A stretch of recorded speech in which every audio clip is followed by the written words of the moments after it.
So magandang umaga po sa bawat isa. So binabati ko ang lahat ng ating mga manonood sa online at lahat ng ating mga attendee sa face-to-face gathering natin. So pwede niyo po bang batiin din ang inyong katabi ng good morning? Yan. Sige po. Para makita niyo po yung mga katabi niyo. So ang bawat isa ay welcome sa ating gawain. Yan man ay sa face-to-face or sa ating online worship service. So tayo po ay magkakaroon ng scripture reading. Shall we open our Bible sa 2 Timothy 2 verses 14 to 26. So inaanyahan ko po ang bawat isa na tayo po ay tumayo. And let's prepare our Bible. At sabayan niyo po ko sa ating pagbabasa. So napakaganda po ng talata na ito na paalala po sa atin. So let's start on verse 14. Remind them on these things, and charge them before God not to quarrel about words, which does no good, but only ruins the hearers. Do your best to present yourself to God as one approved, a worker who has no need to be ashamed, rightly handling the word of truth. But avoid irreverent babble, for it will lead people into more and more ungodliness, and their talk will spread like gangrene.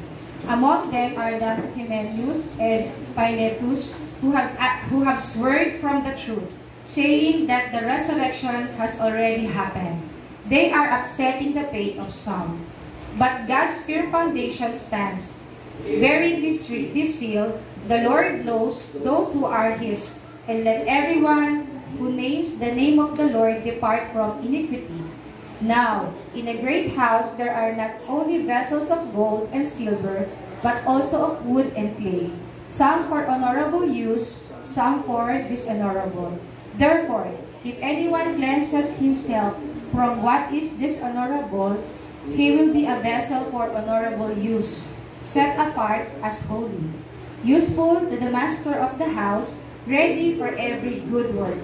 So plead youthful passions and pursue righteousness, faith, love, and peace, along these who call on the Lord from a pure heart. Having nothing to do with foolish, ignorant controversies, you know that they breed quarrels. And the Lord's servant must not be quarrelsome, but kind to everyone, able to teach, patiently enduring evil, correcting his opponents with gentleness. God may perhaps grant them repentance, leading to a knowledge of the truth. And last verse, and they may come to their senses and escape from the snare of the devil after being captured by him to do His will. So, patuloy po tayong pagpalain ng Lord sa pagkabasa ng kanyang banal at buhay na salita. So, sa oras naman po na ito, ay binabati po natin ang lahat ng ating mga birthday celebrants sa ating buwan ng Setyembre. Yan! Happy birthday kay Biz na mga nag-celebrate na sa Square sa 21.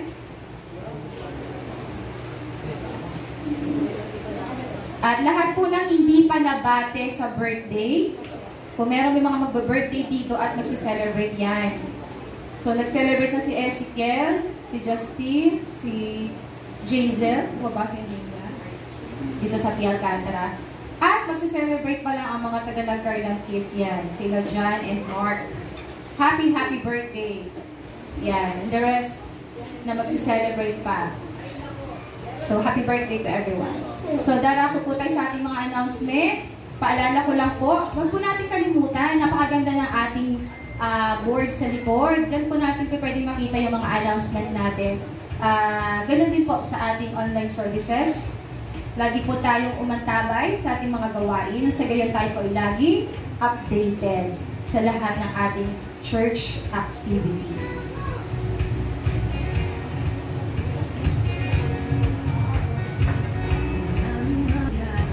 Amen. So tayo naman po ay dadako sa ating another part ng ating worship sa Panginoon. At iyon na yung ating pagkakaloob sa Kanyang gawain. So dito ko na lang po basahin sa ating book. So pinaka-key verse ko po for today ay itong James 2 verse 17. So basahin ko lang po itong magandang verse na ito. So also faith by itself, if it does not have good work, is dead. Pero may maganda itong konteksto. Basahin ko sa Tagalog para mas maunawaan natin. Sabi ganun mula sa verse 14, ano ang pakinabang mga kapatid ko kung sinasabi ng sino man na siya may pananampalataya, ngunit walang mga gawa? Maliligtas ba siya ng kanyang pananampalataya? Kung ang isang kapatid na lalaki o babae ay namumuhay ng hubad at kinukulang sa pagkain araw-araw, at ang isa sa inyo ay magsabi sa kanila, humayo kayong payapa, magpainit kayo at magpakabusog, subalit hindi ninyo sila binibigyan ng mga bagay na kailangan ng katawan. Anong pakinabang niyon? Kaya ang pananampalataya na nag-iisa, kung ito ay walang mga gawa, ay patay. So dito po ina-address ni James ay mga believers, not unbelievers. Kasi maraming pagkakataon sa aklat ni James, sa chapter 1 at iba pang mga talata ay 14 times sa letter na to, natawag yung mga readers na brethren or my brethren, and even yung word na my beloved brethren. Pero gayon pa man, bagamat kinakausap ni James o ni Santiago ang mga mananampalataya, meron itong kaakibat na warning. Kasi wala namang makapagsasabi sa loob ng church kung ang lahat ay sure na mananampalataya na. Si Lord lang ang nakakaalam. At maaari natin ipagpalagay ito na kapatiran ng isang tao batay sa kung ano din naman ang ating nakikita sa kanyang buhay. Kaya, di ba, maraming sinabi ang mga talata sa Biblia, paano mo malalaman kung Kristiyano na ang isang tao o ang isang tao nagpo-profess na Christian siya. Pero dito, dinidil ni James ang patungkol sa pananampalataya. So sabi niya, ano ang pakinabang? So sabihin natin may pananampalataya ka, pero hindi ito nasususugan o nakikitaan ng gawa. So hindi sinasabi ni James na hindi naman kayo mga mananampalataya kasi hindi makita sa gawa nyo, sa buhay nyo. Hindi naman ganon. Kumbaga, nandito yung paghamon sa pamamagitan ng pagtanong. Okay? Pagtatanong. Papaisipin niya tayo. Pinaiisip din niya ito sa mga tagapakinig at tagapagbasa. So, tanungin natin sa sarili, ano nga bang pakinabang ng faith ko kung wala naman akong good works? Actually, binanggit dito ni James, work. Pero hindi lahat ng work good. Diba? Yung nais ng Diyos na makitang gawa sa buhay ng mga mananampalataya ay yung good works, which is yung mabuting gawa na itinuro ng ating Diyos sa atin, ng mga salita ng Diyos. Sabi nga nun, kung wala daw good works yung faith, maliligtas ba siya sa kanyang pananampalataya? So, linawin ko lang na hindi kinokontradict ni James ang sinasabi ni Apostle Paul na ang pananampalataya ay sa pamamagitan ng biyaya. Malinaw niya sa Ephesians. At the same time, nagkakasundo sila na ang pananampalataya ay dapat ay nagbubunga ng mabubuting gawa. Kasi kung saved ka na, makikita sa iyo na ikaw ay nagkakaroon na ng pagbabago sa iyong buhay at meron kang mabubuting ginagawa. So, works are not the basis of salvation, but the necessary result. So, tatanungin natin sarili natin, may resulta na ba ang pananampalataya? Kung nakikita ba talaga sa buhay ko na sinasabi ko, may faith ako sa Lord, pero ano yung mga mabubuting gawa na nakikita sa buhay ko? So, yun na nga, hindi ko na masyadong elaborate yung part. Malinaw lang naman ang sinabi dito, yung example na, yun nga, kung merong, ilagay natin sa konteksto ng church, kung merong kapatiran dito, nangangailangan ng tulong, nakita mo yung immediate need niya. Pero, sinabi mo lang sa salita, yung concern mo. Pero yung ipag-pray mo siya, gumawa ka ng mabubuting gawa, sa abot ng makakaya mo na matulungan mo siya, pero hindi mo siya ginawa, you failed. So nagkaroon ka ng failure para maipakita sa buhay mo yung pananampalataya mo. Nagkakasala pala tayo sa Panginoon. At the same time, ito ay pagpapaalala na hindi lamang sa mabubuting gawa tungkol sa pagtulong sa ating kapatiran at sa ating kapwa, kundi sumasakop ito sa lahat ng may kinalaman sa ating faith. Kumbaga, kung gagamitin naman natin sa pagkakaloob, sa aspeto ng giving, ganun din yun. Diba? Sasabihin natin na may faith tayo kay Lord, pero hindi ka naman nagbibigay sa gawain ng Panginoon. Di po ba? Same din po yung tinuturo sa aspeto ng pagbibigay. Ito sa aspeto ng pagtulong sa kapatiran. So sa lahat ng aspect, tatanungin sa atin, if we have faith, dapat nakikita yung mabubuting gawa para sa Panginoon. At the same time, may sumunod pa dyan eh. Kaya't ang pananampalataya na nag-iisa kung ito ay walang mga gawa ay patay. Ito naman yung isang itatanong natin sa ating sarili. Kung totoong ligtas na tayo, nagkaroon na ba tayo ng pagkaunawa patungkol naman sa pagkakaloob? Diba? So yun yung tatanungin natin sa sarili natin. So dapat yung pagdating sa gawain ng pagkakaloob, isa ito sa aspeto na dapat natin dapat nag-grow sa atin. May mga times sa umpisa, nagkakaroon pa tayo ng hindi pagkaunawa, pero walang mananampalataya na tatagal tayo sa loob ng church at hindi tayo dadating sa point na hindi tayo magmamature sa ganoong aspeto ng buhay natin. So tandaan natin, kung talagang ligtas tayo, mauunawaan natin ang pagkakaloob sa ating Panginoon. Gaya po nung sinabi dito, sometimes saying we are trusting God to provide, but then not giving is refusing to put faith to our faith. So, dapat pala, yung mga pinapaniwalaan natin na katotohanan mula sa Biblia ay nai-apply natin. So, time will come, yung mga hindi pa ganun nauunawaan ng pagbibigay, maiintindihan natin ito sa tulong ng Diyos. Pero kung tayo ay mananampalataya na at tayo ay lumalago na sa faith, dapat nakikita sa atin yung generosity sa pagkakaloob at pag-a-apply nito sa ating buhay. And the same thing is true sa lahat ng aspect ng ating buhay na gagamitin natin para sa Panginoon. Whether it's financial, our talents, our time. Alam natin kung paano natin ito gagamitin sa Panginoon. So tayo po ay pumikit and let's pray sa mga kaloob sa Lord. Hallelujah. Father God, salamat po. Batid namin na kung hindi mo kami iniligtas, hindi rin namin po mararanasan na makasama yung presence mo, hindi lamang dito sa mundo, maging sa walang hanggan.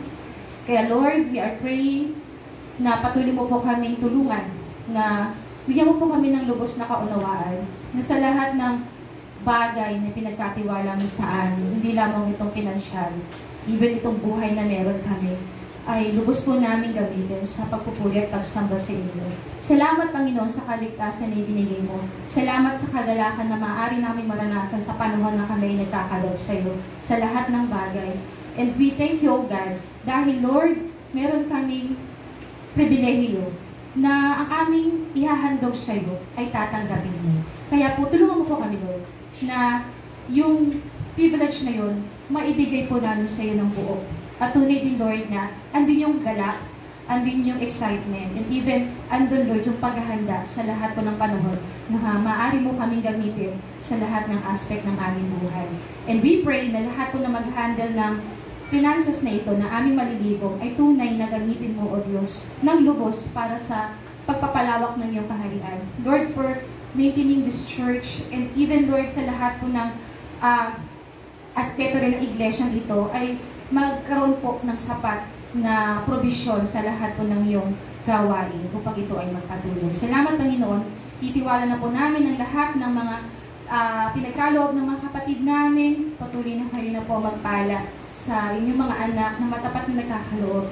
And kayo din ang patuloy na tumulong sa amin to continuously, maunawaan po talaga namin ng lubos pa pagkakaloob na kami po ay dumating sa point na wala na po kami nire-reserve talaga sa aming sarili, kundi fully yung hand namin ay nakabuka, talagang open sa lahat ng pagkakaloob namin sa aming buhay. Thank you, God. We continue to bless your name in Jesus' name. Amen. So, lahat po ng pagkakaloob sa ating gawain ay patuloy na pwede tayong mag-contact sa ating mga DG heads sa mga naka-assign na tao na maaari nating pagpadalahan kung tayo nasa online. And makontak natin ang ating mga kapatid. At nakapin naman po yan sa ating GCC FB page. So, yun. Salamat po. So, tayo po ay maghanda sa ating pagsamba sa Panginoon. Nawa ang bawat isa ay naroon ng puso at kagalakan to worship our Lord this time. Salamat po.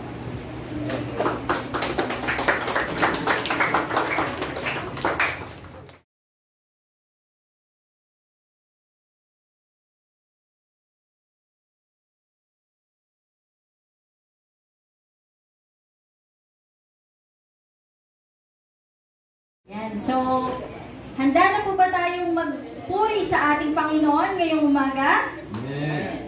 So, pwede po bang ang lahat ay tumayo? Yan.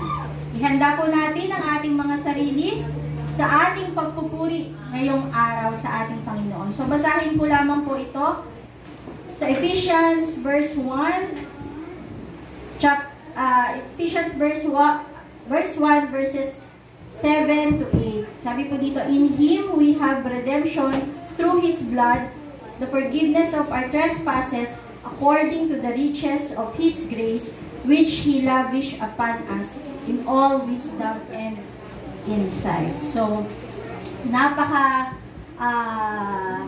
ganda pong isipin na tayo ay iniligtas ng ating Panginoon.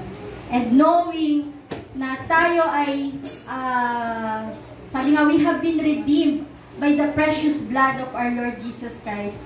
Talaga naman pong nag-uumapaw yung ating mga puso sa kagalakan, nag-uumapaw yung ating mga puso sa pasasalamat sa Panginoon, that we just can't stop singing our praises unto Him. Kaya sa umaga pong ito, ibigay po natin yung ating best worship sa ating Panginoon. Amen po?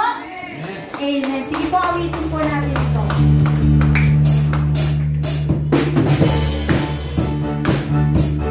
Palakpak po natin ang ating mga kamay.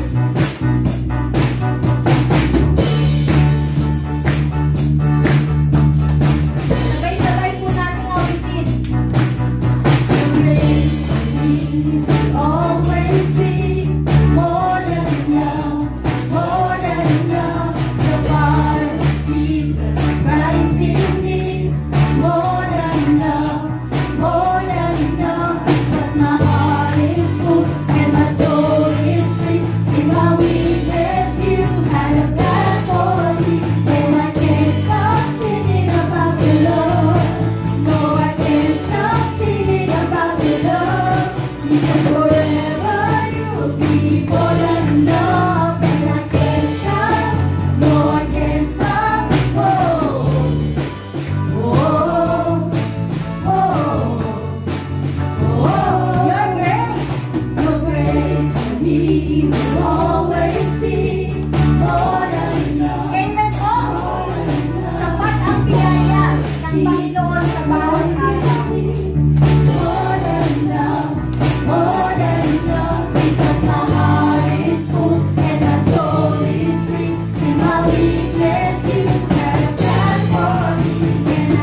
talagang nandun yung pagpupuri natin sa Kanya. Amen po! Kaya sa oras po na ito, ay patuloy natin siyang purihin at awitan. Oh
higit at lubos na nakakakilala sa bawat isa sa amin.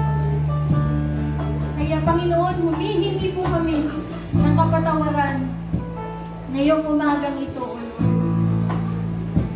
Kung may mga pagkakataon sa aming buhay na hindi kami sumunod sa iyo, kung may mga pagkakataon sa aming buhay na sumuway kami sa inyo, alam namin, Panginoon, na wala kaming ibang dapat maging standard ng aming pamumuhay, kundi ang salita mo lamang, O Lord. Pero dahil sa katigasan ng aming mga ulo, sa katigasan din ng aming mga puso, paminsan, Panginoon, ay talagang nagagawa namin na sumuway sa iyo. Pero salamat, Panginoon, dahil kapag kami ay muling lumapit sa iyo at nagsisi, patuloy na i-restore mo kami, O Lord. Patatawarin mo kami, O Lord. Kaya, Panginoon, salamat po. Maraming salamat po. Dahil maraming beses, maraming pagkakataon sa aming mga buhay that we fail you, Panginoon. Pero kahit kailan, Panginoon, hindi mo kami pinabayaan. Kaya maraming salamat po. At sa umaga pong ito, tanggapin mo po, Panginoon, ang pinakamataas namin papuri at pasasalamat sa pangalan ng Panginoong Hesus. Ang lahat po ay magsabi ng Amen. Amen. Yan na po ba yung palakpak natin sa Panginoon?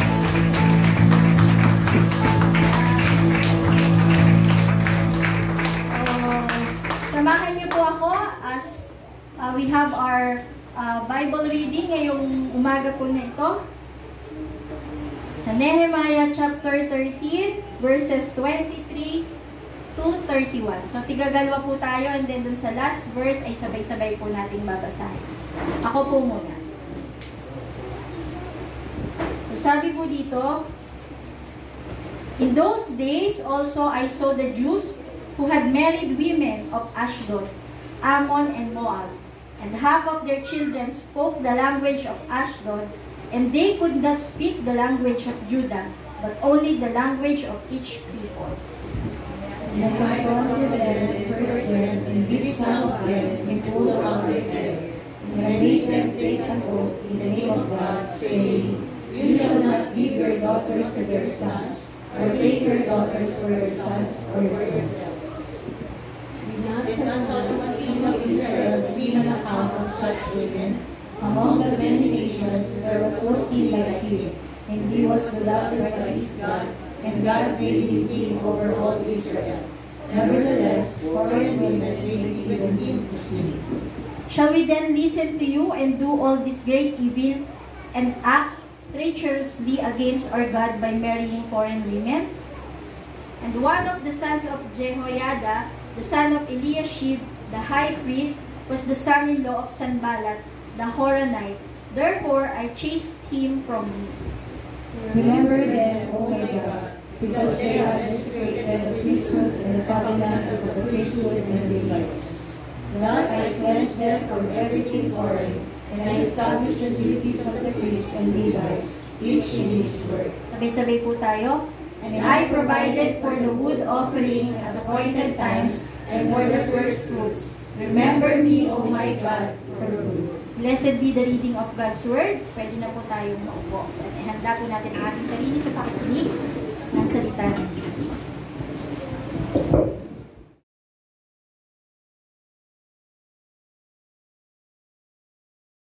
So a blessed morning to each and every one of you.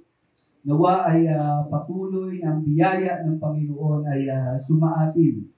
At upang ma-enjoy nga po natin ang biyayang ito, napakahalaga na maunawaan natin ang mga katotohanan patungkol sa Diyos, patungkol sa walang hanggan. So sa umaga po ito ay nagpapatuloy po tayo sa aklat ng Nehemiah. So tayo po ay nasa chapter 13, verses 23 to 31.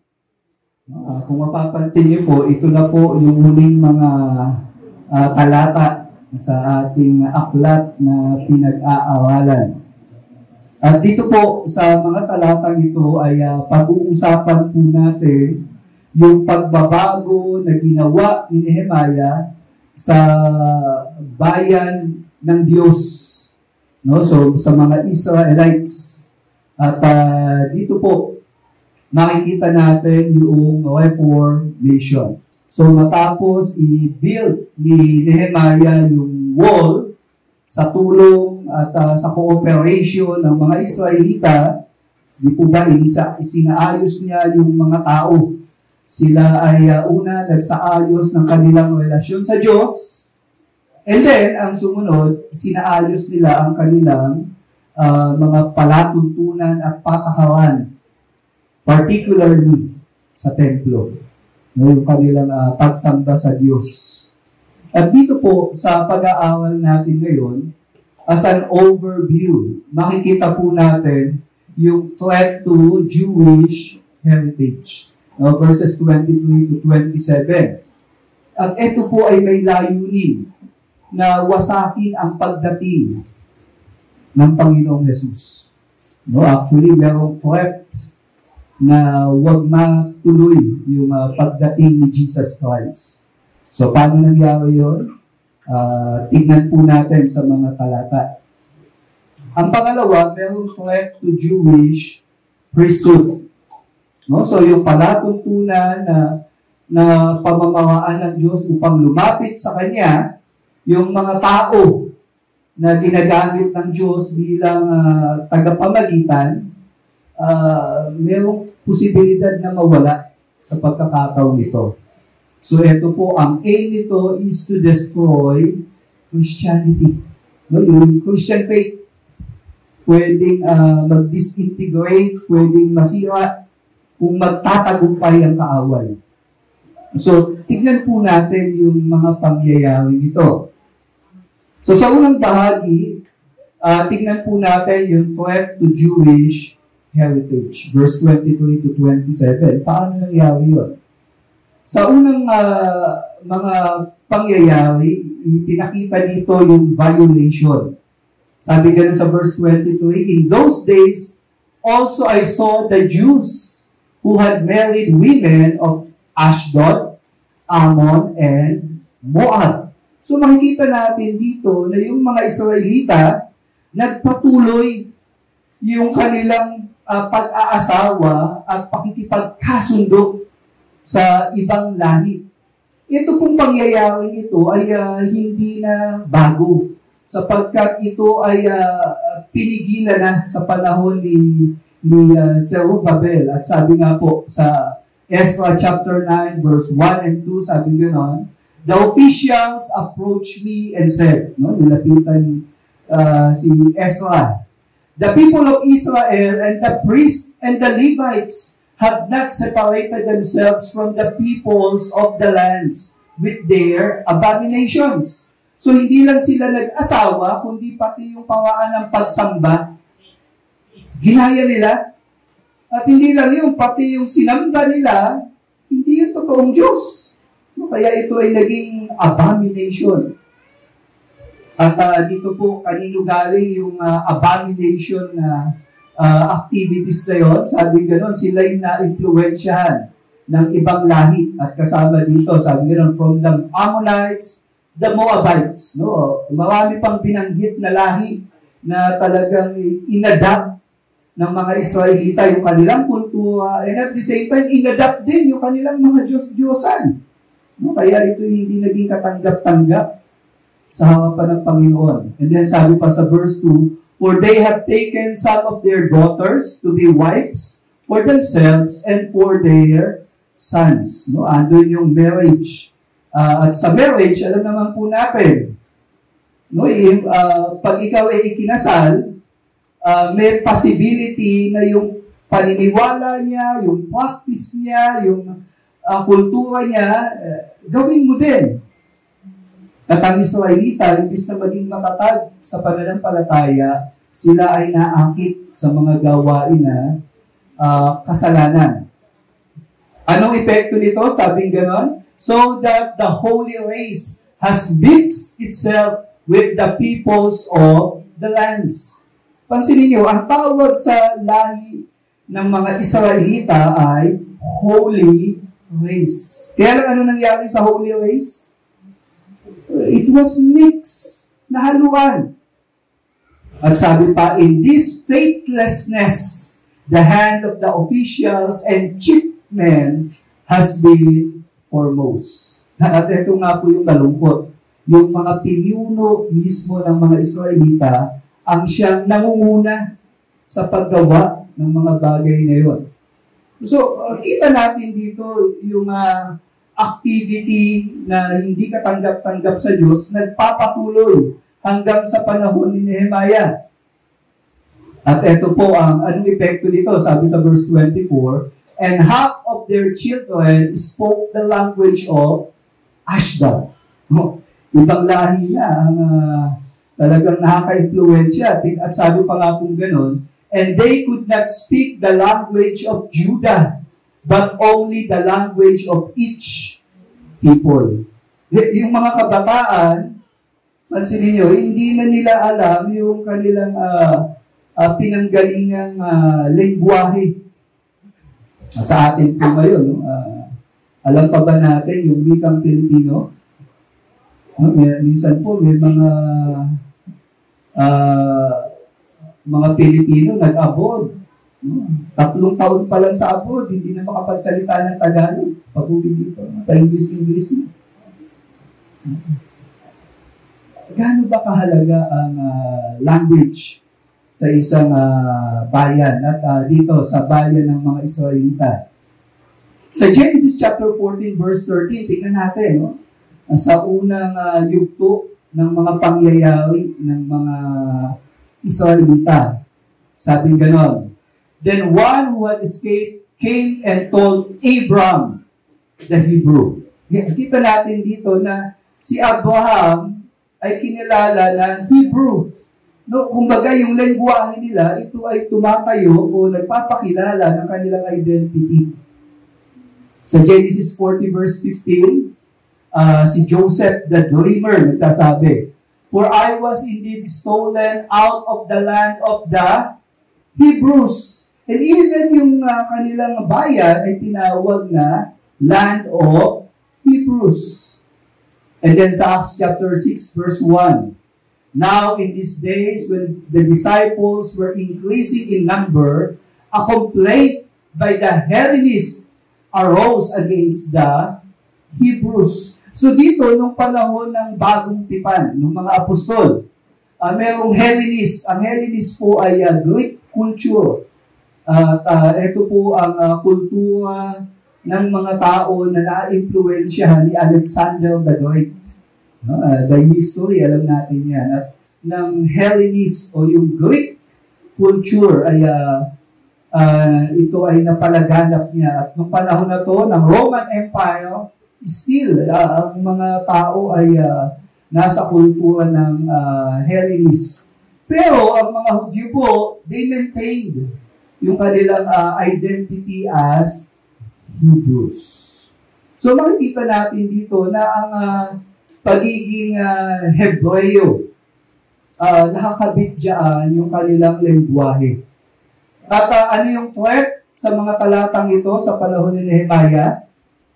Yung mga kabataan hindi na marunong magsalita ng kanilang native language, yung pagiging Hebreo. So there is a threat sa kanilang kultura. Anong ginawa ni Nehemiah? Ito yung action. And I confronted them and cursed them and beat some of them and pulled out their hair. Isipin nyo, ano nangyari?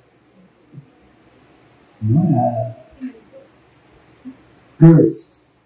Beat some, sinaktan. And then, sinabunutan. Tingnan nyo nga po yung katabi niya. Pagka ginawa yan sa kanya, anong mangyayari? Grabe. Ganyan ang kultura nila. No? Pagka mayroong nakitang nagkakasala, talaga, makakarinig ka ng hindi magagandang salita. Curse! And then, hindi ka lang pagsasalita, masasaktan ka.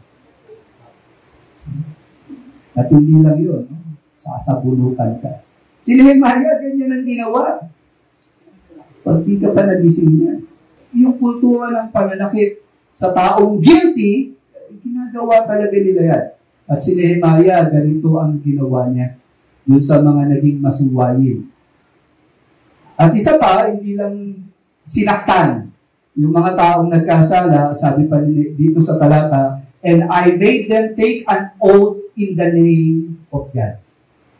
So yung pananakit, ang intensyon, sila ay mag-ayos-ayos sa harapan ng Panginoon. Okay? So sila ay dapat bumalik sa kanilang commitment sa Panginoon. Saying, you shall not give your daughters to their sons, or take their daughters for your sons, or for yourselves. So dito, yung commitment na hinihingi ni Nehemiah,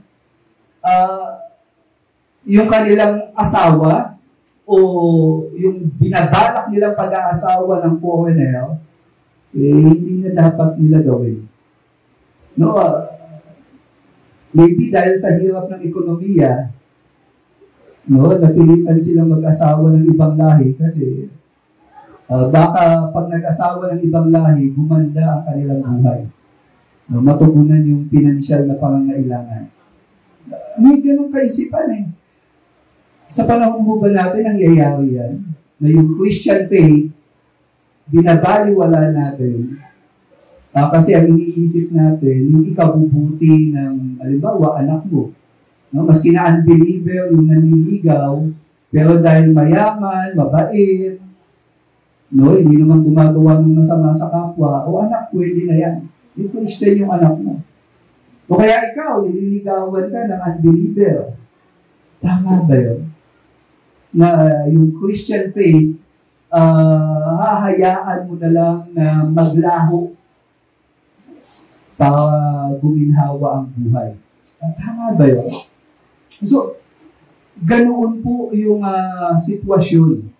Kaya nga po sa pananampalataya po natin, may mga bagay na nakakatukso na para bang gusto mo ng patulan at the expense ng iyong pananampalataya. Pero totoo bang makakabuti yun? Totoo bang magiging maayos ka pagka ikaw financially and materially convenient? Isipin na lang natin yun. Bakit maraming mga taong mayaman hindi masaya? Mga taong sikat, nagsusuicide. Iisipin natin yun, totoo bang yung inaalok ng mundong ito magbibigay ng kasiyahan sa buhay? Kaya po si Nehemiah hindi nakapagtataka na gawin niya yung mga bagay na to. And then tingnan natin, nagbigay pa ng illustration si Nehemiah, no, para susugan yung katotohanan na to. Inalala niya yung isang pangyayari. Sabi niya gano'n, did not Solomon, king of Israel, sin on account of such women? Among the many nations, there was no king like him, and he was beloved by his God. At tingnan niyo yung favor kay Solomon. Beloved by God. Walang katulad ng mga panahon niya. Pero ano nangyari? And God made him king over all Israel. Grabe, naging hari nga siya. Sa 2 Chronicles chapter 9 verse 22 to 23, tingnan niyo po. Thus King Solomon excelled all the kings of the earth. Take note kung sino po yung pinakamahusay na presidente sa panahon natin. Yung panahon ni Solomon yun. Maraming kingdoms ang tao noon. Pero si Solomon, he excelled. Talagang matindi itong lalaki na to. In the riches and in wisdom. So, saan nag-excel si Solomon? Siya pinakamayaman, siya pinakamatalino. Ganun. And all the kings of the earth sought the presence of Solomon to hear his wisdom. Tingnan, yung mga hari sa buong mundo, nung mga panahon na yun, hinahanap si Solomon para magpa-counsel. Yung mga hari, alam natin, yung mga hari sa ibang lugar, matatalino din yun. Kasi hindi ka naman magiging hari kung wala sa iyo yung kakayanang mamuno sa isang bayan. At yung mga hari na yun, ang hinahanap nila at pinapangarap nila na mapuntahan, makilala at marinig si Solomon. Gusto nilang pumunta sa Israel. Ganong katindi. Pero ito pong pangyayari ito ay dahil sa Diyos. Sabi nga, with God had put into his mind. So, yung pag-angat ni Solomon, yung pagiging mahusay niya, ang katotohanan, ito'y dahil sa Diyos. Pero ano nangyari? Sabi nga, nevertheless, foreign women made even him to sin. Ano nagpabagsak kay Solomon? Babae. Bakit? Yung pakikipagrelasyon niya sa foreign women, ito ay kasalanan. So, ang ikinabagsak ng pinakamayaman at pinakamatalinong tao ng panahon na yon, babae. At yung babae, na hindi pinapahintulot ng Diyos, pinatulan niya. Ito yung record. Sabi sa 1 Kings chapter 11, verse 1, and then 4 and 5, tingnan natin. Now, King Solomon loved many foreign women, along with daughter of Pharaoh, Moabite, Ammonite, Edomite, Sidonians, and Hittite women. Grabe, no? Mga foreigner. Ang type ni Solomon. Sabi sa verse 4, for when Solomon was old, his wives turned away his heart after other gods. And his heart was not wholly true to the Lord his God, as was the heart of David, his father. No, hindi siya talaga naging loyal sa Panginoon eh. Yung mga naging asawa niya na foreigner, inilayo siya sa Diyos.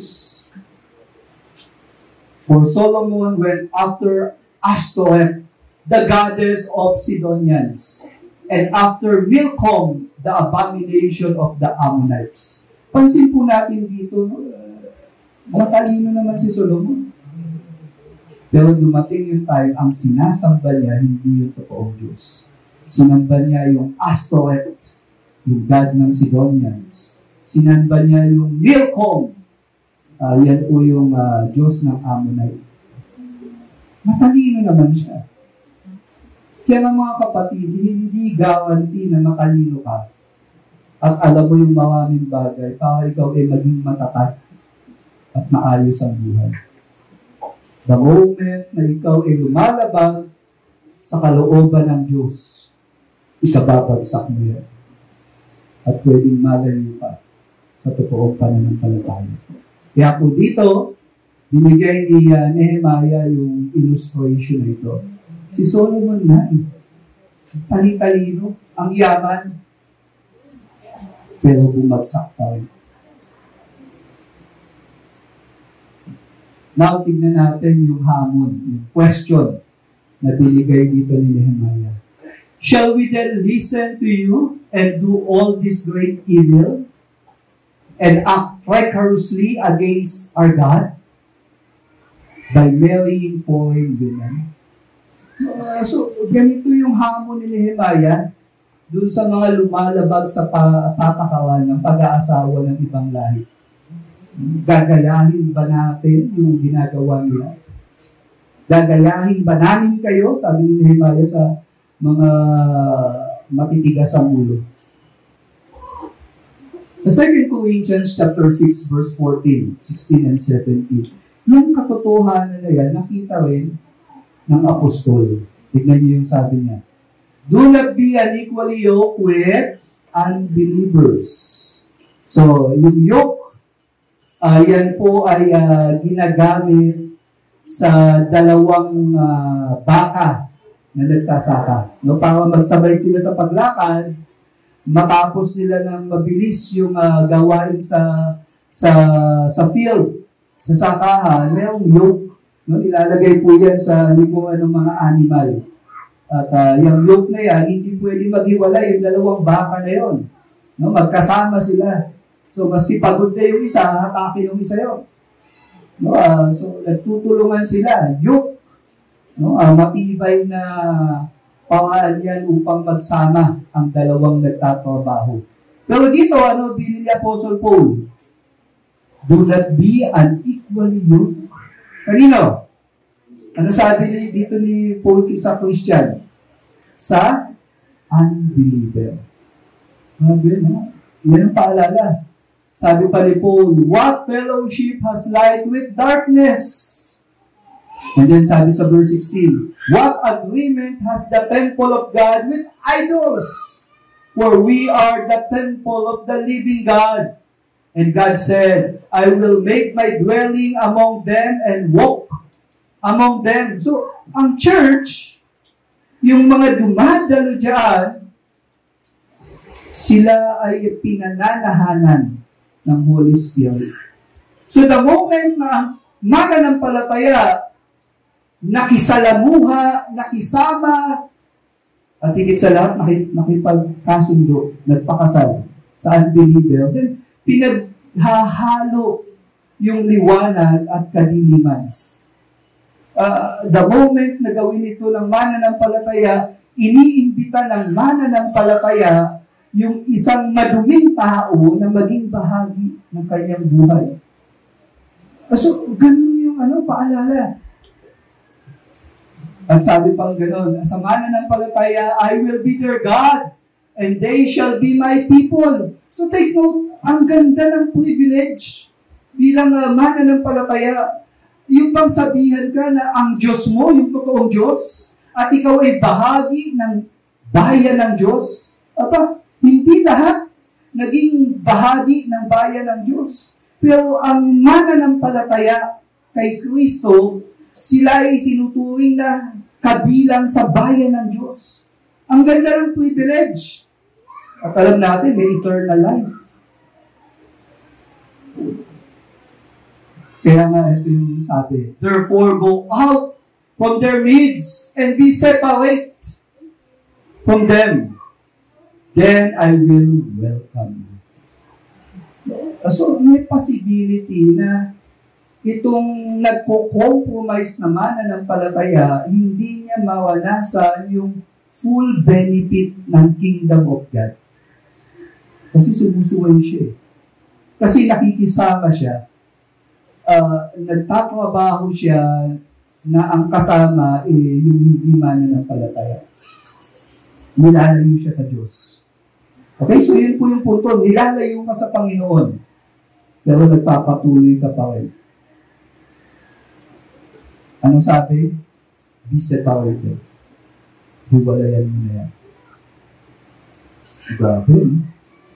Then I will welcome you. Mga kapatid, huwag nating baliwalain yung paalala na ito. Ito pong paalala nito ay naging dahilan na. Dahil nilabag yung paalala na ito, yung utos na ito hindi sinunod, tingnan niyo yung mga Israelita. Di ba, nawasak yung bayan nila. Nasira sila. Hindi naging maayos ang kanilang kalagayan. At ito pong pangyayari ito ay may kinalaman si Satanas. So, mamaya po, titingnan natin yung implikasyon ng mga bagay niya. So, mayroong threat sa Abrahamic heritage. Ang pangalawa, threat to Jewish priesthood.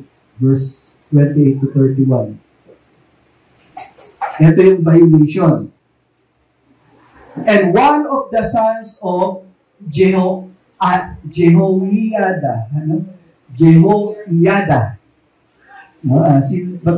Jehoiada. The son of Eliashib, the high priest. So, ito si Jehoiada, kanino daw siyang anak? Kay Eliashib. Sino si Eliashib? High priest. Tandaan nyo, sa buong Israel, isa lang ang high priest. Maraming priests, maraming Levites, pero isa lang ang high priest.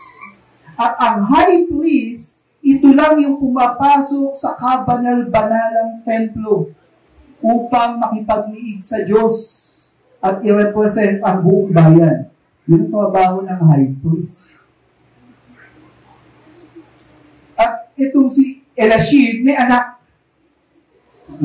Ano nangyari? Was the son-in-law of Sanballat the Horonite. Son-in-law, si Sanballat. Sino ba si Sanballat? Dito po sa record ni Nehemiah, chapter 2, verse 10, ito po si Sanballat. But when Sanballat the Horonite, no? So yan ang lahi niya, Horonite, and Tobiah the Ammonite, servant heard this, no? Yung pagtatayo ng wall, it displeased them greatly that someone had come to seek the welfare of the people of Israel. So, ito pa lang si Sanballat, isa sa mga tao na galit dahil dumating si Nehemiah at si Nehemiah, iniisip niya yung ikabubuti ng mga Israelita. So, sabi pa sa Nehemiah chapter 4 verse 1, now when Sanballat heard that we were building the wall, he was angry and greatly angered and greatly enraged, and he jeered at the Jews. Tinukso niya yung mga Hudyo. So, malinaw si Sanballat, enemy, kalaban ng mga tao ng Diyos. Kalaban ng Diyos mismo.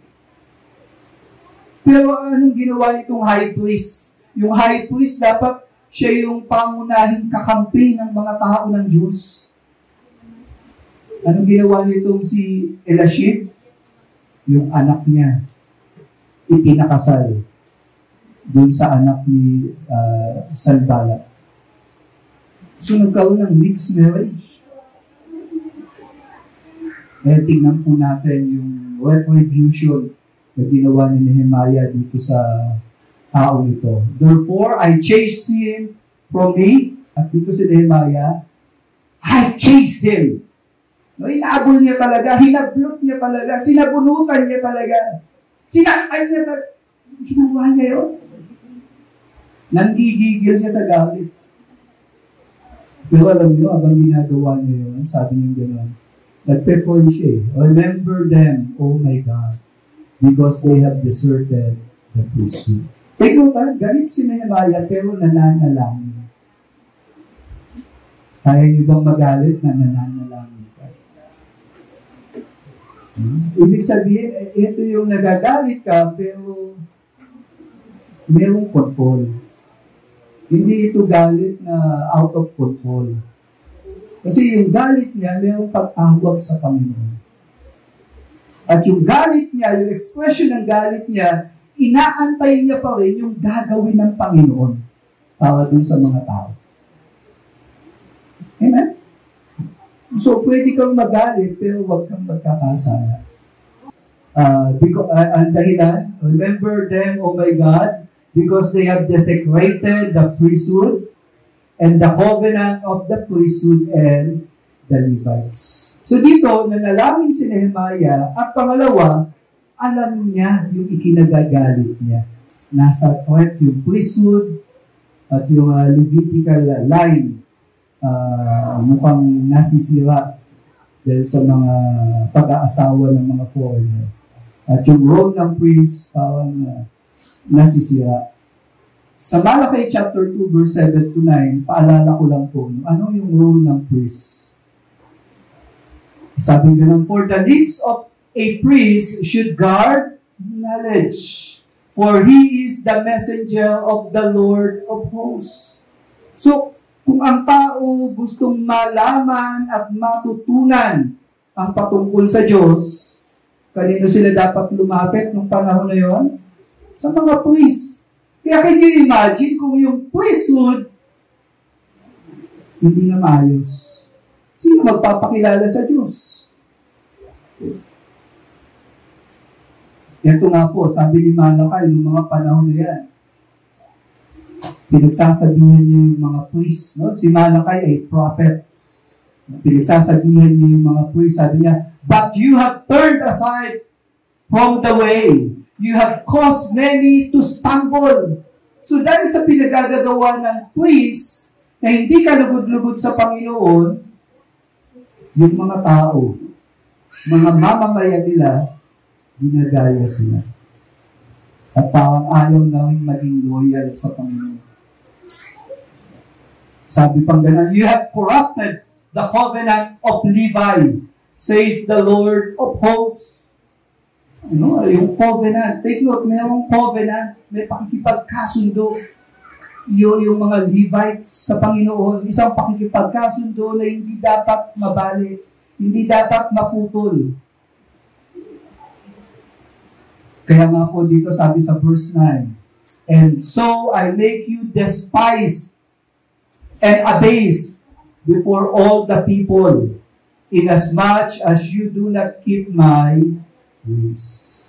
Kaya dito po yung mga priests, yung mga Levites, dahil sa mga pinagagagawa nila, ang Panginoon na ang nagpahiya sa kanila. No, kumbaga yung mga priests, hindi na nila alam kung ano yung kalooban ng Diyos. Kaya nga yung mga priest ng mga panahon na yun, nagsisinungaling na lang. Para sabihin nila, ito mensahe ng Diyos. No, ganun na, iniwan na sila ng presensya ng Diyos eh. Kaya hindi na nila alam kung ano yung kalooban ng Diyos. Hindi na nila kilala kung sino ang Diyos. Kaya pag may kumukonsulta sa kanila, nag-iimbento na lang sila ng sasabihin nila na ipinasasabi ng Diyos. Sa panahon po ba natin ang nangyayari? Yes. Alam niyo, maraming mga preachers ngayon. Maraming nangangaral na minsan ginagamit pa ang Biblia. Sinasabi nila, ito ang sabi ng Diyos. Pero hindi naman pala sila kinausap ng Diyos. At hindi lang preacher, kundi may mga sambahan na hindi na sinasamahan ng Diyos. At hindi na sumasamba sa totoong Diyos. Bakit? Kasi yung Christianity has been diluted. Yung Christianity, pinababaw na nila. Yung Kristyanismo, wala na sa tamang landas. So, pagka ang priesthood nanganib, yung pananampalataya,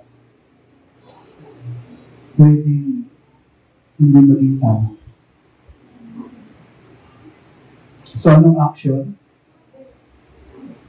Dito po sabi sa verse 30, thus I cleanse them from everything foreign. So, isang action na ginawa ni Nehemiah, talagang nilinis yung sistema ng priesthood. Inayos sila, ibinalik sila sa tama. At yung mga maling gawain, pinabitawan sa kanila, pinatalikuran sa kanila, pinahinto sa kanila. Kasi yun lang ang tamang paraan para bumalik sila sa tamang landas. And then after niyang linisin yung kagawaran ng mga priesthood and Levites, and I established the duties of the priests and Levites, each in his work. So again, in-install sila sa tamang posisyon nila. Kasi tandaan natin, ang paglilingkod sa Diyos, meron ding qualification. O hindi yung naisip mong maglingkod kay Lord, okay na. Born again naman ako Pero tanong, nililinis mo ba buhay?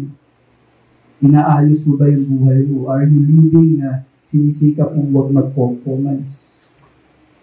Of course, nagkakasala pa rin tayo. Amen? Pero hindi ka nananatili sa kasalanan. At sa mga kasalanan na gagawa mo, meron kang repentant attitude. Nagsisisi ka. Inakalikuran mo yun. Ganon ang Christian life. Ang Christian, hindi isang beses lang humihingi ng tawad kay Lord. Kundi tuwing nagkakasala siya, sinisikap niya na hingin ang kapatawaran ng Panginoon. Kaya nga po yung repentance, bahagi na rin ng buhay natin yun. Minsan hindi natin kasi ganun kakilala ang Diyos Can you imagine yung dahil sa kasalanan, tinalikuran ng Diyos yung kanyang kaisa-isang anak. Di ba nangyari yan sa krus? Sabi ni Jesus, my God, why have you forsaken me? Kita niya ang kanyang aray, tinalikuran siya. And that is because of sin. Can you imagine yung kasalanan? Naging dahilan yan para gunawin ng mundo sa pamamagitan ng baha ang mga tao dahil sa kasalanan. At dahil sa kasalanan, tandaan nyo, si Lucifer, anghel, pinalaya sa langit at hindi na pinatawad. Kasalanan. Hindi natin ma-imagine yung kabanalan ng Diyos. Pero gano'n ang mga nangyayari sa mga nagkakasala. Pinatay, pinalhanas, binasag. Kaya nga po kung nagkakasala ka ngayon, at patuloy ka nagkakasala, at buhay ka pa rin, kinaawaan ka ng Diyos. Sa 1 Corinthians 14 verse 40, ano sabi? But all things should be done decently and in order. Sabi sa Titus chapter 1 verse 5, this is why I left you in Crete, so that you might put what remained in order, and appoint elders in every town as I directed you. Pwede pang ialis eh. Huwag natin hayaang huli na ang lahat. Kasi the moment you die, tapos na. Wala nang chance para magsisi. Pwede ka magsisi, pero hindi ka na maliligtas. Patay ka na. Tapos na. Kaya nga po yung panahon ng pagbabalik loob, ito yung time span na buhay ka pa. Kasi the moment na bawiin ni Lord yan, no chance. Walang, sa computer mayroong Control Z. Alam niyo po yung Control Z? Yung back. Nare-rewind. Walang rewind sa buhay natin. Sa pagkakamali natin, matuto na tayo. Amen? Nawa, ipaintindi ito ng Panginoon sa atin. At sabi ni Nehemiah sa verse 31, and I provided for the wood offering at appointed times and for the first fruits. Si Nehemiah, isa pa, bukod sa na-restore niya yung gawain ng priests and Levites, nag-provide siya ng panggatong. Bakit mahalaga ang panggatong? Sabi sa Leviticus 6, 12-13, the fire on the altar shall be kept burning on it. It shall not go out. The priest shall burn wood on it every morning. And he shall arrange the burnt offering on it, and shall burn on it the fat of the peace offerings. Fire shall be kept burning on the altar continually. It shall not go out. May tradition pa sa templo na yung apoy na ginagamit dapat mini-maintain. Yung ginagamit nilang pangsunog sa mga offering, dapat yung apoy lang na yun. Yung sinintihang apoy na yun. Hindi pwedeng mamatay. Hindi pwedeng ibang apoy ang gamitin mo. Yun lang. Ganun po yung patakaran sa templo noon. Kaya importante yung burnt offering. Importante yung apoy na to na ginagamit sa burnt offering. Actually, may isang instance sa scripture. Mayroong priest na ang ginamit niya ibang apoy. I think si Penenas, anak ni Eli. Alam niyo po yung mga anak na yun, pinatay ng Diyos dahil sa pinagagawa niya. Bakit? Kasi ibang apoy, strange fire ang kanilang ginamit. Ganun kahigpit ang Diyos sa patakaran. Sa lumang tipan yun. Kasi yun ang paraan ng pag-aalay. Kaya si Nehemiah, nag-supply siya ng mga kailangan para mapanatili yung apoy na gagamitin o ginagamit sa pagsamba. At sabi ni Nehemiah, dahil ginawa niya yung mga bagay na yun, ito po yung prayer niya, remember me, oh my God, for good. Ikaw ba, meron kang prayer na ganyan, na Lord, ito pong ginawa ko, Pwede po ba alalahanin? Kasi alam mo, kalugod-lugod sa Panginoon. Meron ka bang mga ginagawa, halimbawa sa buong maghapon, ano yung ginawa mo na natuwa ang Diyos? At sinasabi mo, Lord, salamat, nagawa ko po ito. Alalahanin mo po ito. Meron ba? Sabi sa Hebrews chapter 6 verse 10, sabi po, God is fair. He won't forget what you've done or the love you've shown for Him. You help His holy people and you continue to help them. Alam niyo po, itong pananalitang ito, nagbibigay ng comfort sa akin. Minsan po, sa trabaho, unfair. Kasi pag may nag-resign na katrabaho mo, yung trabaho niya, ibibigay sa'yo. So, nadagdagan yung trabaho mo, yung sweldo mo, hindi. No, ganun eh. Anong feeling mo? Dumadami yung trabaho mo, pero yung sweldo mo, hindi. Wala naman sa job description mo, yung ibang ginagawa mo, pero wala man lang incentive. Di po ba, minsan ang feeling natin unfair. Minsan yung kasama mo sa trabaho, dahil boss siya, utos ng utos sa'yo, pati trabaho niya, ikaw na gumagawa. Pero yung sweldo niya, kanya lang. Di ba? Unfair. Sa bahay niyo, ikaw hugas ka ng hugas ng pinggan, umaga, tanghali, hapon, gabi, pati merienda, ikaw. Pero yung isa mong kapatid, naglalaro lang ng computer games. Unfair, di ba?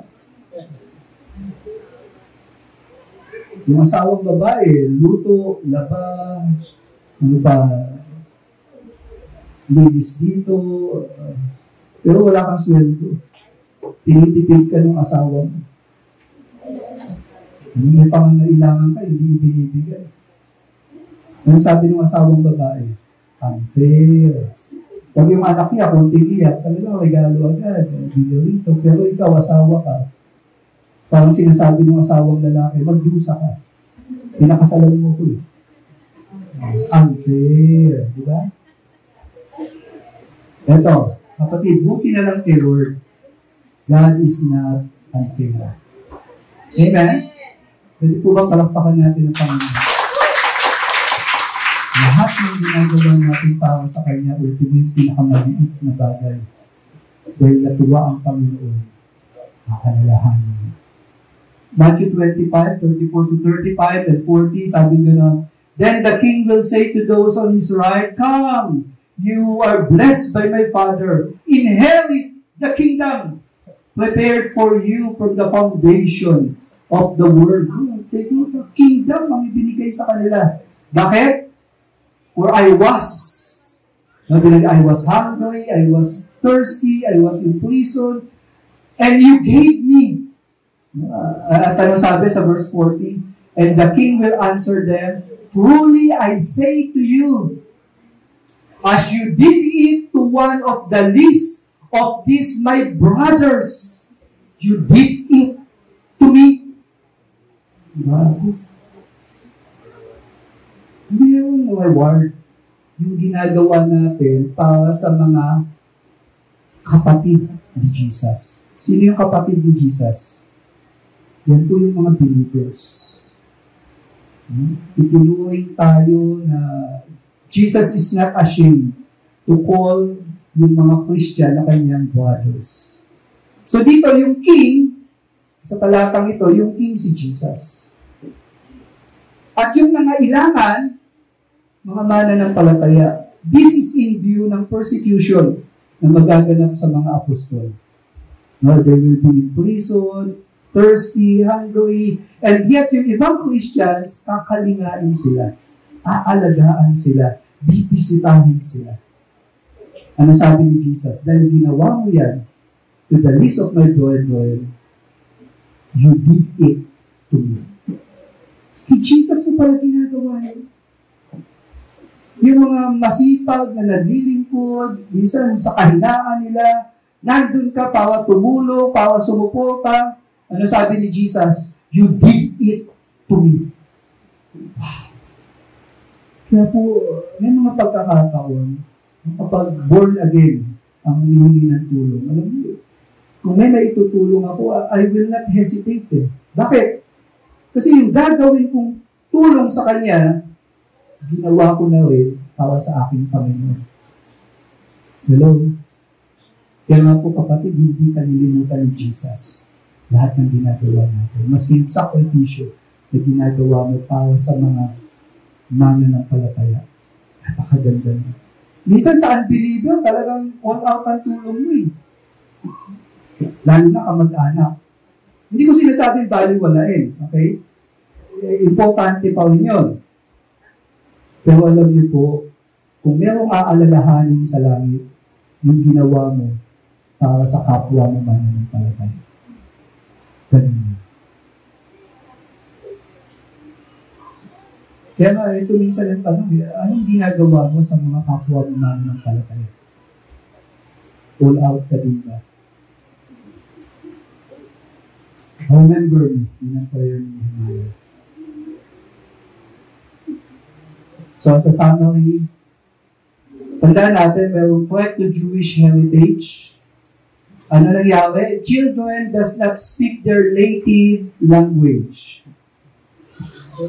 Kasi nga po, language as an identity of a nation.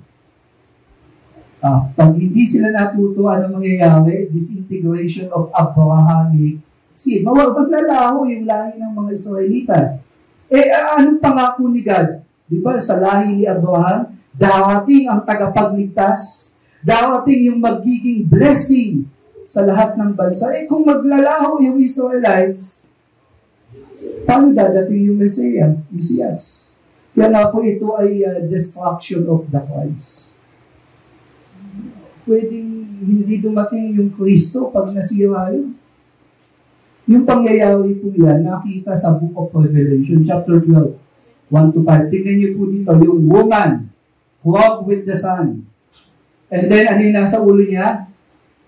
Crown of 12 stars. Yung 12 stars po na yan, representation ng 12 tribes ng Israel. Yung woman, siya yung representation ng Israel, ng people of God. Ano nangyari? Dito po, ang illustration dun sa woman, she was pregnant and was crying out in birth pains and the agony of giving birth. So, ibig sabihin nito, mula dun sa lahi ng Israel, merong ipapanganak. At itong ipanganak na to, ito yung tagapagligtas. Pero sabi sa verse 3, merong another sign. Sino yung another sign? The great red dragon. Ano yung gusto niyang, ano yung ginawa niya? His tail swept down a third of the stars of heaven and cast them to the earth. Dito po, makikita natin, itong red dragon, pinuntirya niya yung mga stars. Sino yung stars? Ito yung mga lahi ni Israel. Sinaktan niya talagang ang Israelite, kaya hindi makabangon kasi si Satanas, tinatrabaho sila para hindi sila maging maayos. At sabi ng gano'n, a third of the stars of heaven, pinapagsak niya. And then sabi pa, and the dragon stood before the woman who was about to give birth. Binabantayan talaga yung woman eh. So that when she bore her child, he might devour it. Talagang itong dragon, ang intensyon, yung ipapanganak ng woman, papakainin niya. Sa verse 5, sabi, she gave birth to a male child. Sino yung male child? One who is to rule all the nations. At sabi pa, caught up to God and to His throne. Yung child na tinutukoy, may kaharian. Yung child na ipapanganak nitong babae nito, siya'y mamumuno.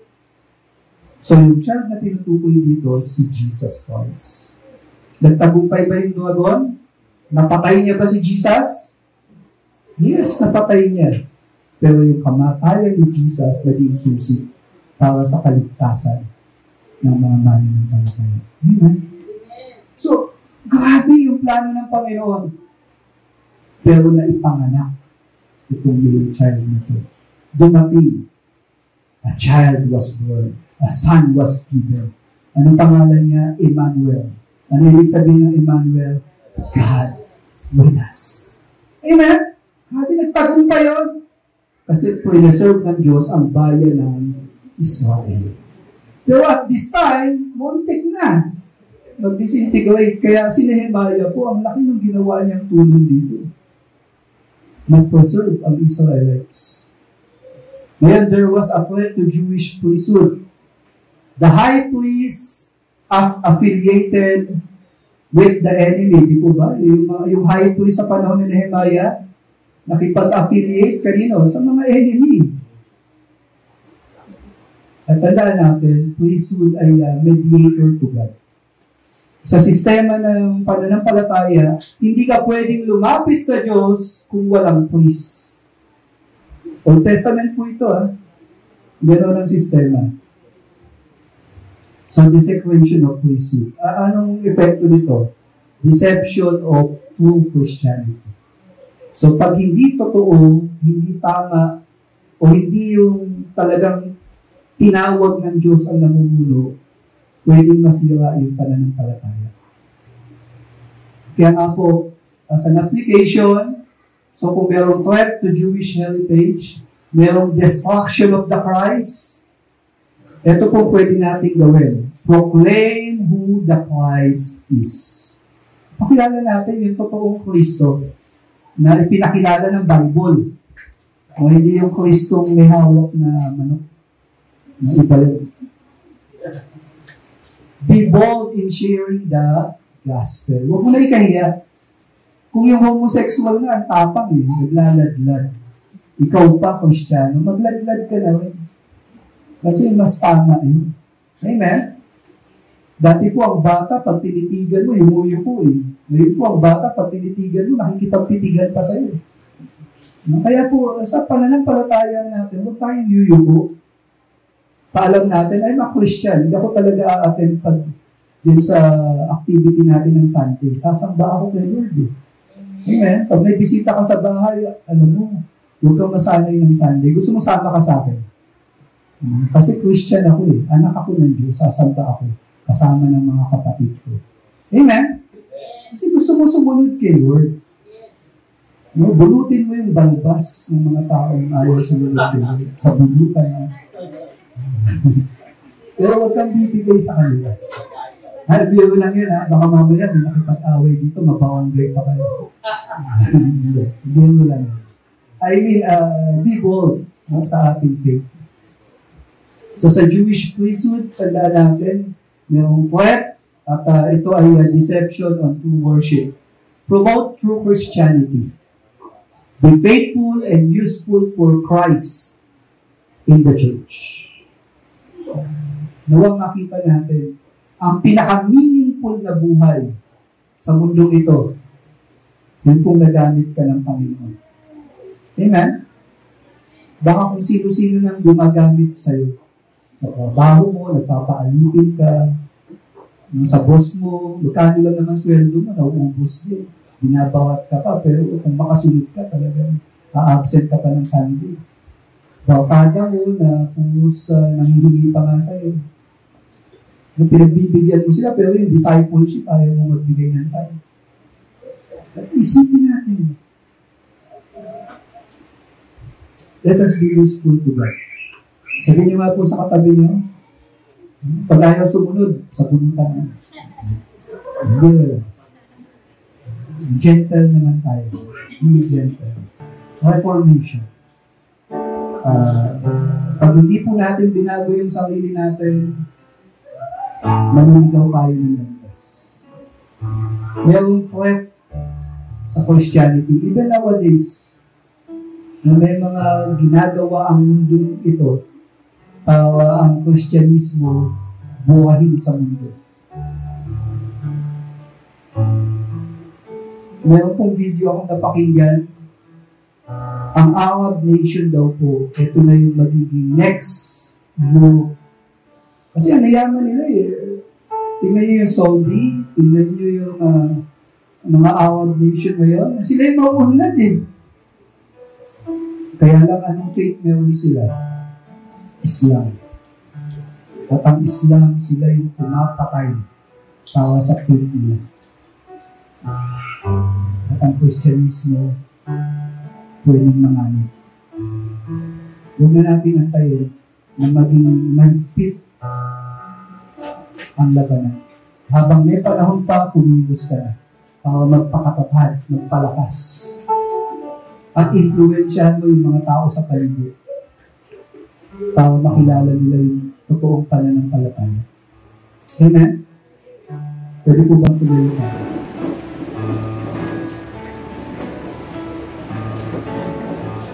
Patuloy po tayo sa Panginoon.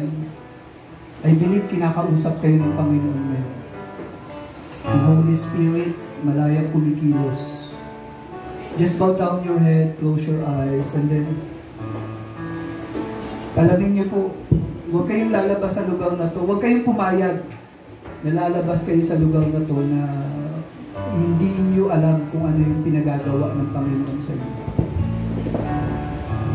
As you bow down your heads, make a commitment sa Panginoon na, Lord, ikaw po yung totoo. Tulungan mo po ako na sumunod sa iyo. Yes, God accept you as who you are. Tinatanggap ka ni Lord. Maski sino ka pa, tanggap ka ni Lord eh. Pero kapag tinanggap ka ng Panginoon, hindi niya hayaan na manatili ka sa pamumuhay na lumalayo sa Kanya. Let us come to the Lord as we offer ourselves, our life to Him. Let's sing this song. This is my desire to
I live for you alone.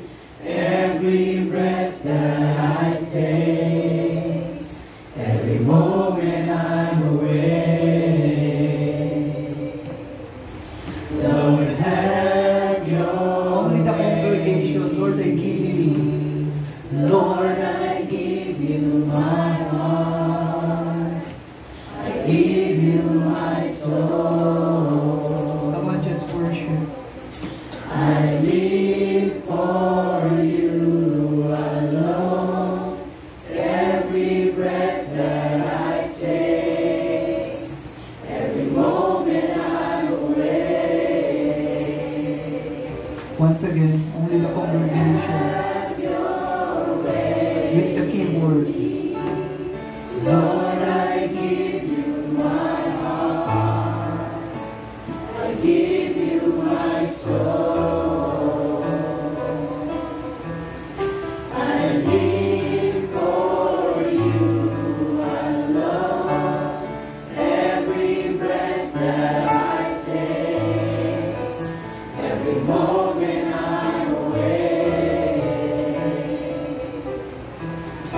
Lord, let the keyboard play this and then tahimik po tayong lahat.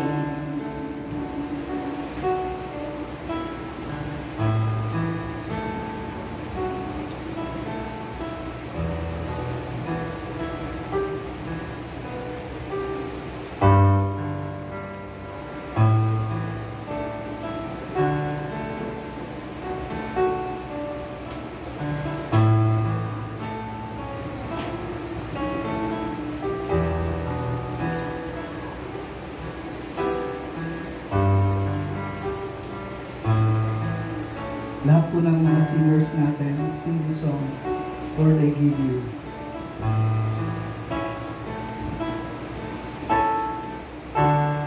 Lord, I give you my heart. I give you my soul. I live for you alone.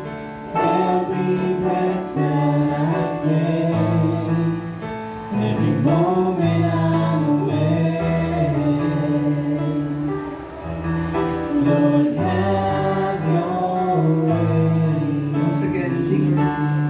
Lord, I give you my heart. I give you my soul. I live for you alone.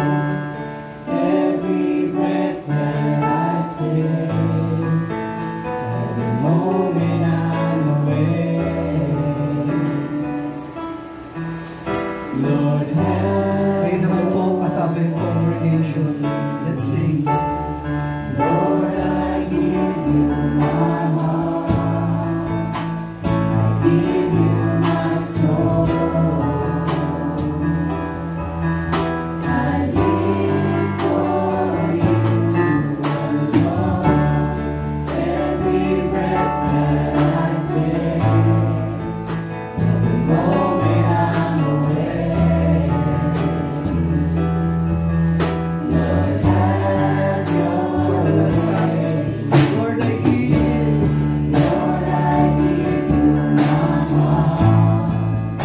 I give you my soul. I live for you alone. Every breath that I take, every moment I'm awake. Lord, have your way in me.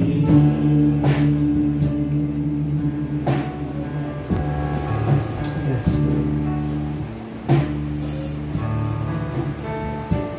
Have your way. Mangyari ang kalooban mo sa amin. Panginoon, salamat. Dahil alam namin na sinakop mo kami Alam namin, Panginoon,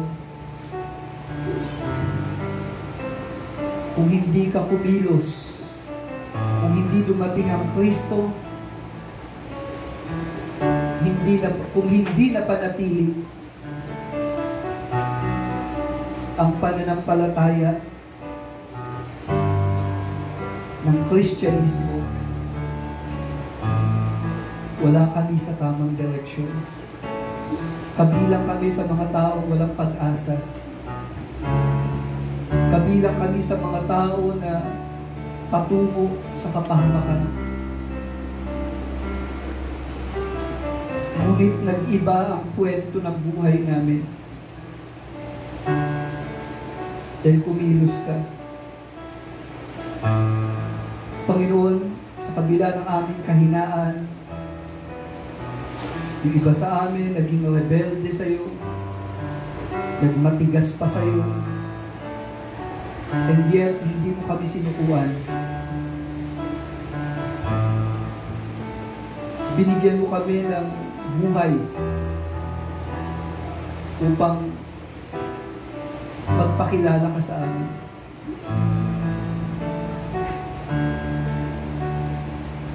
Salamat, Panginoon, dahil tinanggap mo kami sa iyong kaharian.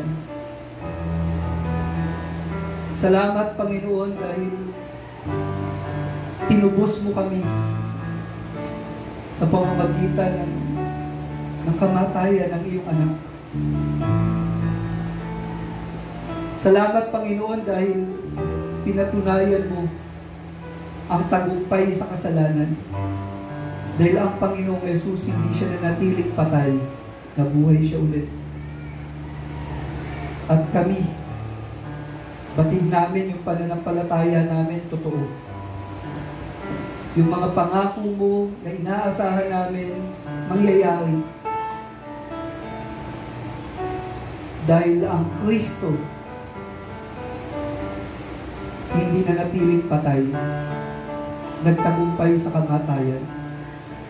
Kaya naman, sigurado kami na bagamat ang panlupa naming katawan pwedeng mawala, pero itong katawan na to, papalitan mo ng isang katawang panlangit na kung saan sa panahon na yon, wala nang mamamatay, wala nang maghihinagpis,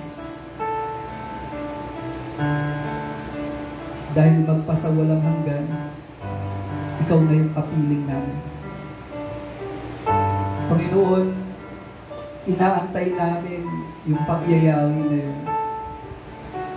Ngunit bago dumating yung panahon na yun, kami ngayon na nag-aantay sa iyo, nawa kami ay maging kagamit-gamit. Tulungan mo kami na maging matapat at kagamit-gamit sa iyong kaharian. Panginoon, salamat.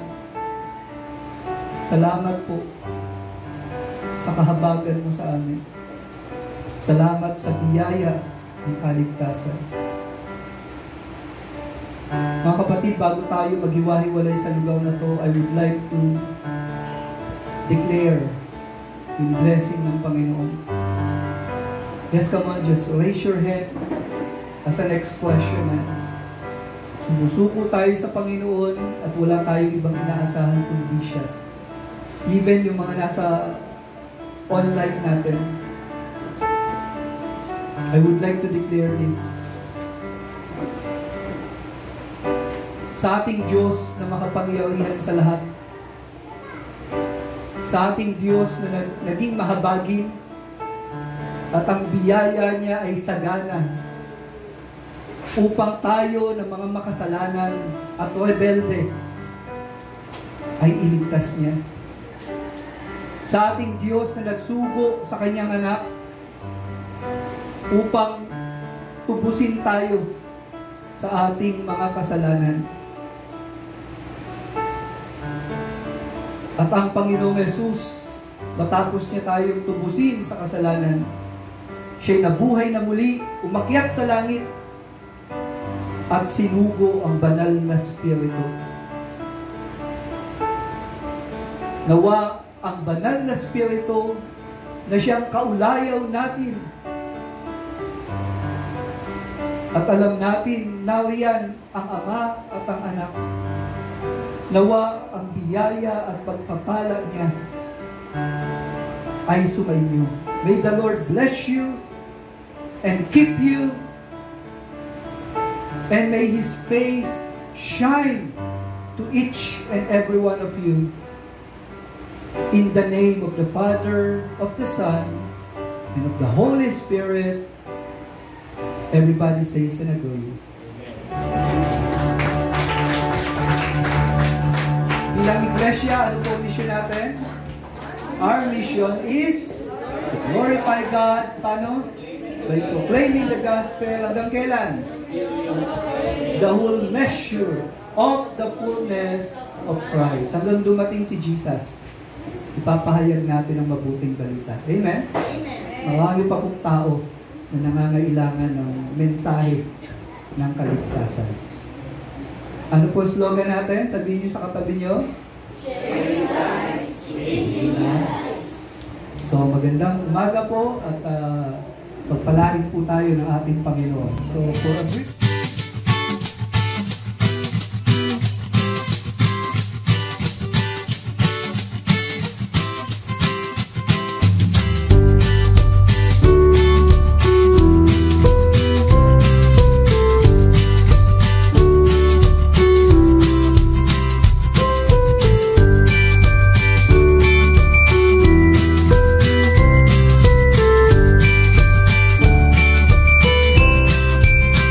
GCC, Gospel Coalition Church. Our mission is to glorify God by proclaiming the gospel until we all attain the whole measure of the fullness of Christ. Sharing Christ, changing lives.